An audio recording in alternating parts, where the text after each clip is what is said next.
Good morning, everybody. We have a really busy day ahead, so we are starting fresh and early. It is 7:30 now, so the first thing is we're going to go to the gym to do a workout session, and then we're going to go to a co-working space. I booked the meeting room there for us, so we're going to be doing planning for the entire month, for next month, because it's end of the month now, and we always do a monthly planning to see what are the priorities and goals for the next month. And the rest of the day, we're going to do the weekly planning and start with the implementation of those goals. We have a lot to do today, so let's get started.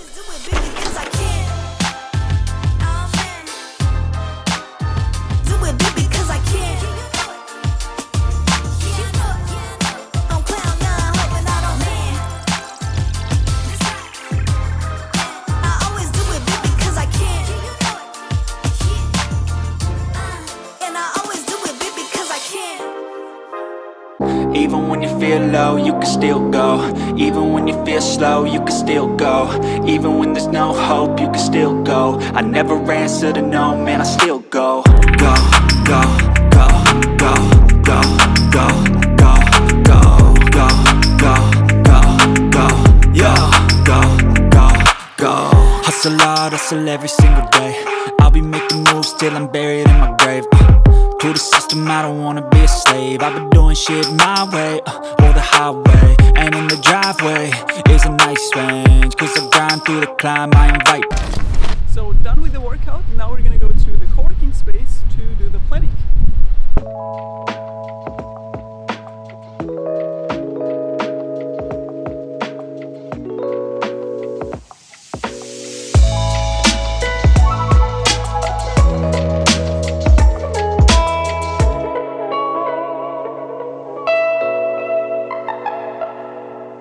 So this is our meeting room, and first thing first, let's get coffee and get the meeting started. 2 cappuccinos and 1 Felene. Felene takes the coffee with.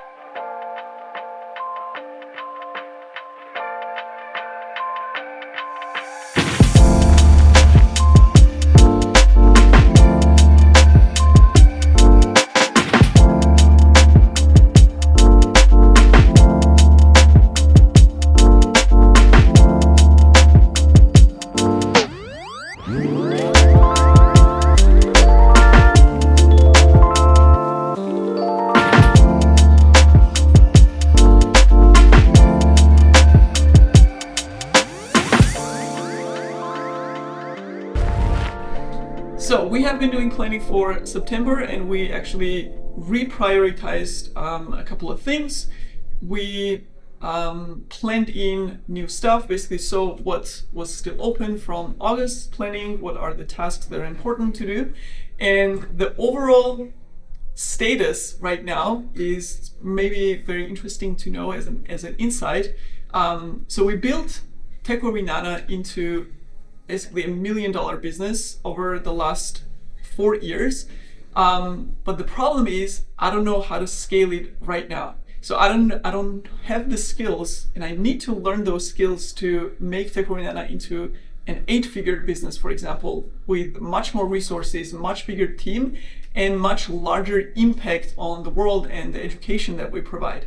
And as I said, I don't know how to do that because I don't have the skills. And as a business owner, as an entrepreneur, you always have these stages of growth. So in order to get to the next level, you have to learn new skills. And what I have been doing is reading the books on scaling, basically learning from other entrepreneurs who have already done something that I want to do, basically build much larger companies. If you want to scale your business, you want to grow it to the larger size, you need to change your approach entirely, and you need to start working on the business and on the organization and the culture and building the team, versus you as a CEO having the ideas, having the vision, and doing basically all the heavy lifting. Because ultimately what makes big companies is building a culture, organization that can have larger impact and bigger ideas than you as a single CEO team, or 2 of us basically, can have. So we, with our expertise, built this business from 0 to million, but now we have become the bottlenecks of the business ourselves. So to grow, we need to now slowly remove us as bottlenecks, let the team take over more, redesign the product to deliver the most value in the most efficient way, which also means talking to tons of students, increasing our marketing outreach. So basically tons and tons of things that we now have to let our team take over in order to grow the business and have much more impact.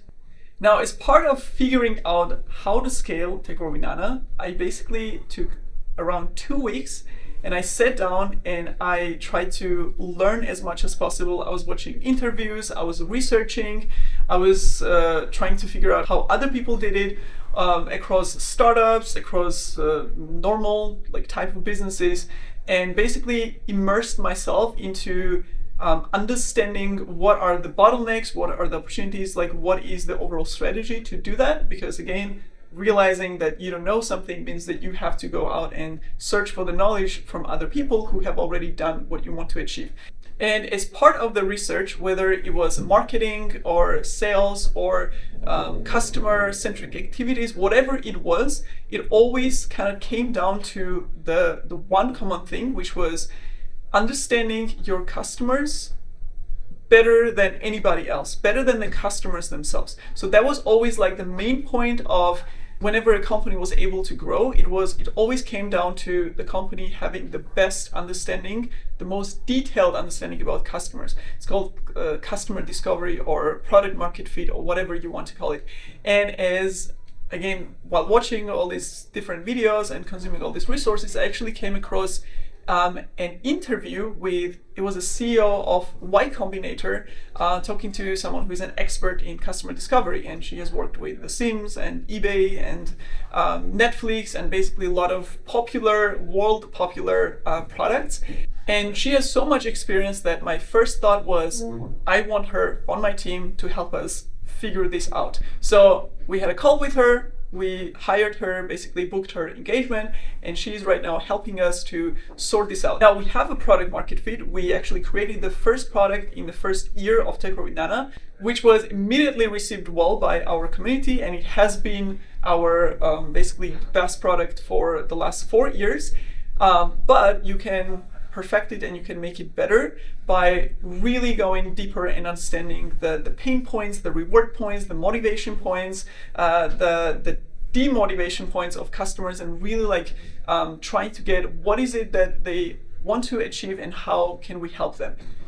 So as I said, we hired her, booked her engagement, and she's helping us. We actually kickstarted a project with her last week, and for the next 3 or 4 weeks, we're going to be working together with her to perfect that. And I believe that is going to be such an important foundation for TechWorld with Nana for the next decades, maybe, to really build the best solutions for our students, for the engineers, and really allow us to scale. And then everything beyond that, like marketing, sales, organic content, whatever activities we have will be based on that main foundation. So this is going to be the top priority for September. So we already planned that in with a couple of milestones and to-dos to do with her.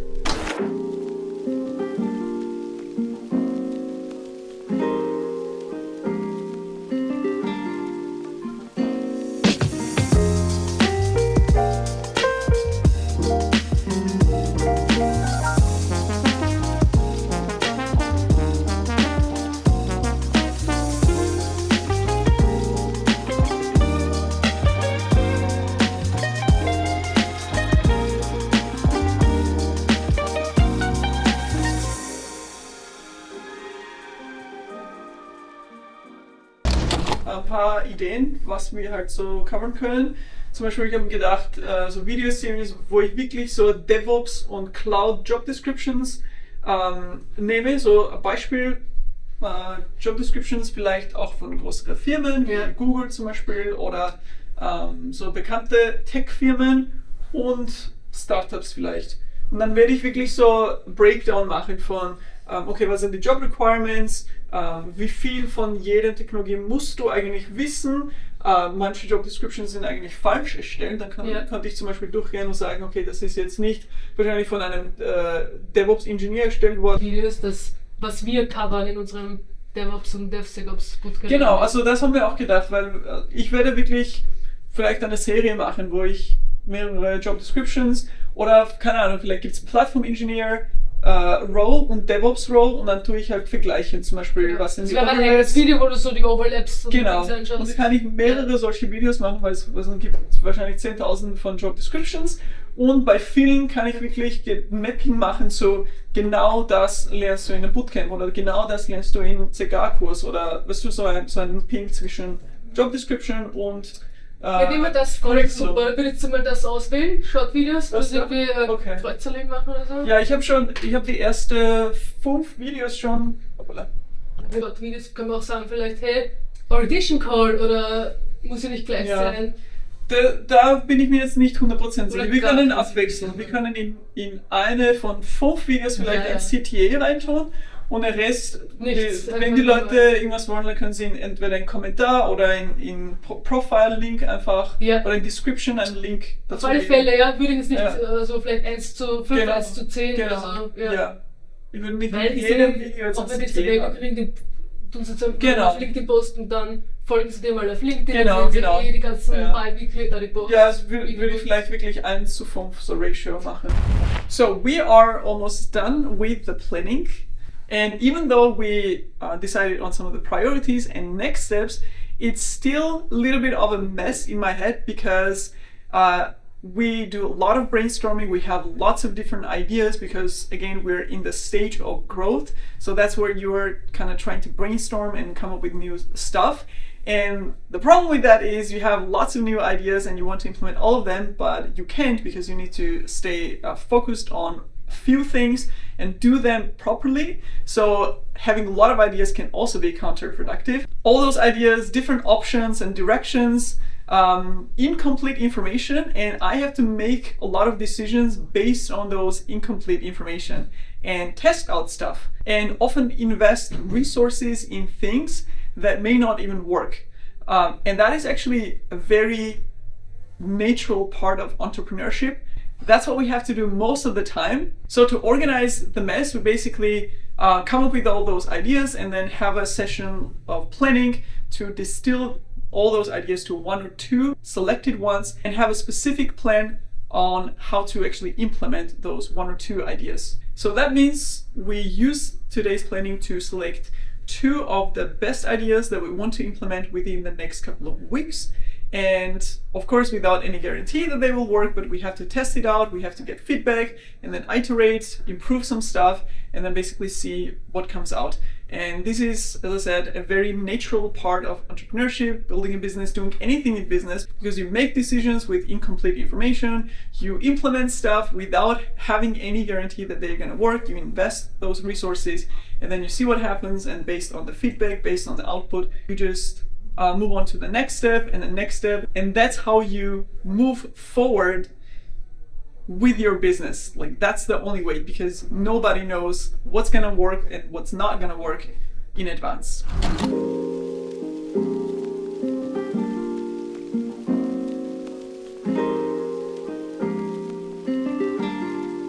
Today was an efficient day. We did intensive planning, really narrowing down on the key priorities, which also gives me much more clarity, which is an important attribute for execution.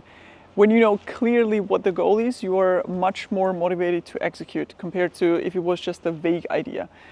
We also posted a blog article about success story of our DevOps Bootcamp graduate who became a senior engineer with the skills he learned with us. And it's, of course, much more impactful to share such stories with the results compared to us just writing how good our programs are. So my team had an interview with our student to ask in detail about their honest experience in the program after 4 months of learning. They wrote the blog article. Nikki edited some graphics and structures, some GIFs to make it more fun to read.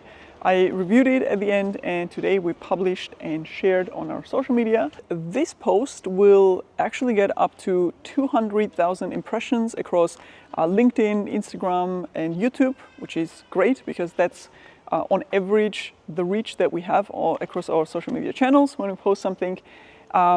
So yeah, that was our productive day. Now we're heading back home to have dinner, and tomorrow we will start the active execution of our monthly goals that we set today. Now, if you're enjoying this video series that I'm making, make sure to subscribe and share it with one friend who you think will get motivation from this specific video. With that, thank you for watching, and I'll see you in the next one.